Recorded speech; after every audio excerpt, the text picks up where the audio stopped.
Narada Michael Walden was the first major producer that Whitney worked with. Music mogul Clive Davis brought them together, and Walden wrote and produced for her, including the soundtrack from The Bodyguard. Also a musical force in his own right, having a hand in more than 60 #1 hits. And he joins me now. Narada, a very difficult time for everyone that knew and loved Whitney, and I'm sure you feel as distraught as everybody else about it. I just want to focus with you on the glory period of her recording. I'm sure you'd love to do that. You know, we've heard lots of stuff about her life and issues and so on, but as a performer, when you were making particularly The Bodyguard, and you came up with these incredible songs, how good was Whitney? To me, Whitney is a talent that we had never known. I mean, I'd worked with Aretha Franklin, we call her the Queen of Soul. In my mind, I would kind of playfully say to her, you're the Princess of Soul. But honestly, she was so powerful that I don't think any of us really had seen the like of her before. I mean, may not again. I mean, that's the sadness here, isn't it? It is. Her music, yes, it will live on, but we may never again see a singer that had the range and the power of Whitney Houston. On The Bodyguard, my song I produced was called I'm Every Woman, the song that Shaka Khan was. Okay. Whitney would be 9 months pregnant, singing like that. And because she loved Shaka so much, she wanted to make sure all the harmonies were as tight as Shaka had done. And she was really, like, into it. Then Natalie Cole had to come in and watch. It was like a real love fest, you know, to record with her. How professional was she? I mean, you hear lots of stories about Whitney's diva-ish behavior and so on. What was it like in reality? In reality, she was very busy, extremely busy, having to go here, having to go there, you know, especially in the heyday when so much was happening. So my trick with her in making the second album, like, I Want to Dance Somebody Loves Me, So Emotional, Where Do Broken Hearts Go, Whitney gave me 3 hours from 4 o'clock to, say, 7. And record the verse, record the second verse, record the bridge, record the choruses, give me some flash here. Okay, 3 hours up, go.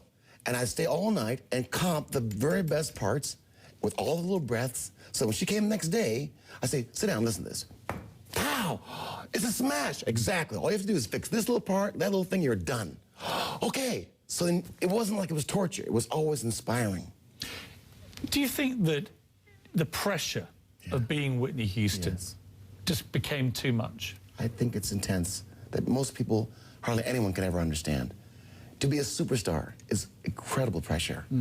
And also in our country, I must speak about this, America, we have a way of kind of making it hard on our superstars. I don't sense it when I go to Europe or I go to Japan. It's well, Britain can be rough too. I mean, I'm sure. I've worked in the media there and it can be equally rough, but I know what you mean. It is tough.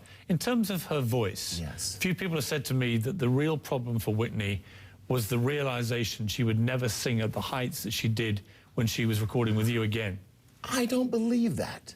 I think that Shaka was right in saying she may have had a polyp or two and needed to maybe stop smoking, you know, because that will hurt you. But I was always of the faith that Whitney would come back powerful. And in fact, my last time seeing her, she said, go cut that song. Loving is really my game. Let's have a smash again. So she was really eager to want to do great things. So I'm not sure I believe that. When you heard she died, what was your emotion?